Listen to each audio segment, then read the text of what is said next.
Hello and welcome to Jurisearch YouTube channel. So UGC NET दिसंबर attempt के examination dates out हो चुके हैं, राइट? जो कि आपका 6 दिसंबर से लेके 22 दिसंबर तक चलेगा, राइट? सो अभी देखिए, सिंस डेट फाइनलाइज हो गए हैं तो अभी आपके पास ज़्यादा टाइम नहीं है। अगर आप दिसंबर अटेम्प्ट क्वालिफाई करना चाहते हैं तो इट्स बेटर फॉर यू कि आप अभी से ही अपनी प्रिपरेशन को बूस्ट अप करें, राइट? दो अभी तक इसका एप्लीकेशन फॉर्म आउट नहीं हुआ है, बट सी इट्स एप्रीहेंडेड, जल्दी ही आ जाएगा application form, right? So in this video I have covered some of the important topics with respect to the Muslim law जो कि frequently पूछे जाते हैं under UGC NET exam. So let's find out what are those questions.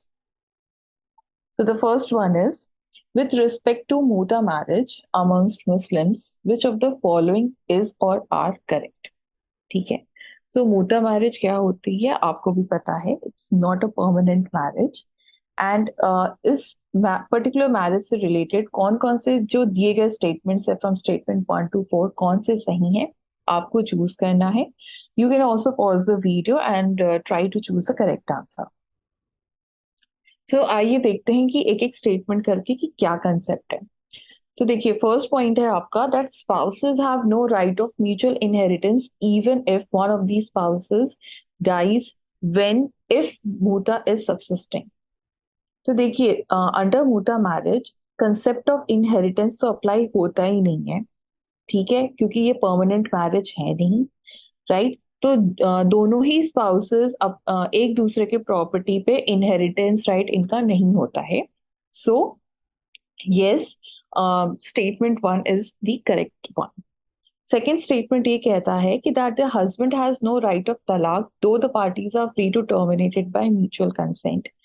देखिए, तलाक आपका permanent marriage में ही apply होता है, सिंस ये मुता मैरिज है, परमानेंट नहीं है।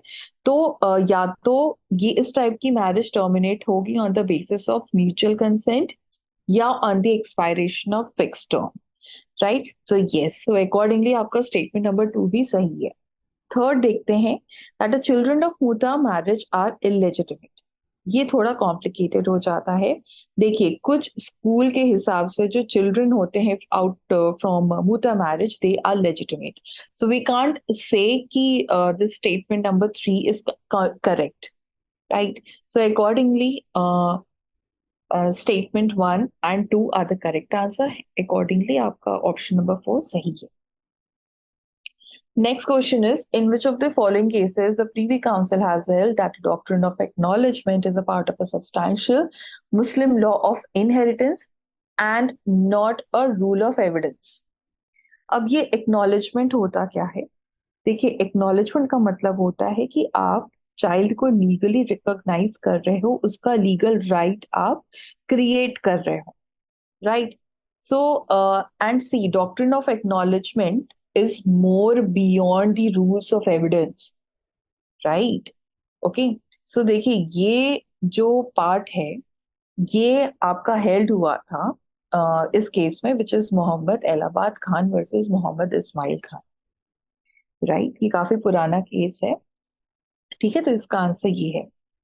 थर्ड क्वेश्चन है हम लोग का कि the case by Tahira versus Ali Hussain Fidali, ठीक है, 1979 का केस है, is related with which of the topics? So ये जो आपका टॉपिक है, आई मीन ये जो केस है आपका, ये मेंटेनेंस से रिलेटेड है, right? Maintenance of Muslim women.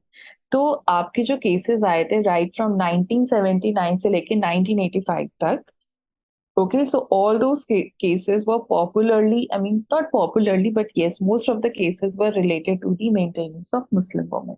Now the next question: under Muslim law, marriage with a woman whose husband is alive is whether it is valid, whether it is sahi, or void or irregular. तो देखिए, जो classification of marriage है under Muslim law, it is ऐसे classified है, whether it is सही, सही का मतलब वैलिड होता है। सेकंड आता है आपका, सेकंड क्लासिफिकेशन है आपका बतिल, जिसको हम लोग वॉइड भी कहते हैं। और थर्ड होता है आपका फसीद, विच इज इरेगुलर। तो जो सही मैरिज होती है, राइट, सही का मतलब है कि वहां पे जितनी भी फॉर्मेलिटीज चाहिए होती है for marriage, all are being fulfilled, right? That is why that marriage is known as valid marriage. जो सेकंड कैटेगरी है बतिल या वॉइड, ऐसी शादियां वॉइड एब इनिशियो होती है, राइट? सो जिसको क्योर नहीं किया जा सकता है। So under a Muslim law, if there is a marriage with a woman whose husband is alive, ऐसी शादी वॉइड होगी, बतिल होगी। ऑल्सो आप ये भी ध्यान दे सकते हैं कि that if there is a marriage of a divorced wife during iddat period, also these kind of marriages are also void.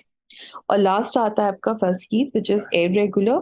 So basically formalities की कुछ कमी रहती है, इसीलिए ऐसी शादियां इरेगुलर रहती हैं, राइट? सो अकॉर्डिंगली आपका option number 3 is the correct answer. Last question is that which of the following is not the school of Muslim law. तो ये काफी सिंपल क्वेश्चन है एंड इस टाइप के क्वेश्चंस काफी रिपीट होते हैं यूजीसी नेट एग्जाम में। सो देखिए, आपका हनीफी, मलिकी, हनबली, ये सब आपके स्कूल्स हैं ऑफ मुस्लिम लॉ। रही बात जो लास्ट ऑप्शन है जैदा की, it is not a school of Muslim law, right? So this is it. So there is an important announcement that if you are preparing for UGC NET December attempt, the upcoming attempt, then Jurisearch Academy is offering a crash course जिसमें कि आपको live lectures मिलेगा for paper 1 and for paper 2। मॉक्स दिए जाएंगे for paper 1 and for paper 2, जिसको कि आप meticulously practice करके you can ace your preparation।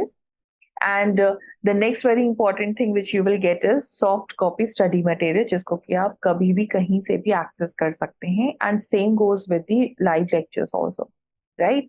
सो और भी आपके एडिशनल फीचर्स मिलेंगे इस क्रैश कोर्स में।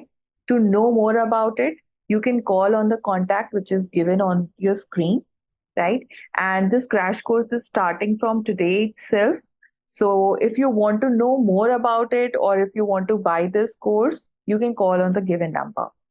So if you are preparing for UGC NET December attempt और आप कंफ्यूज हैं कि पेपर 1 और पेपर 2 की प्रिपरेशन कैसे करें effectively in the given time, क्योंकि देखिए बहुत ज्यादा टाइम नहीं बचा है आपके पास, since syllabus is quite vast, right?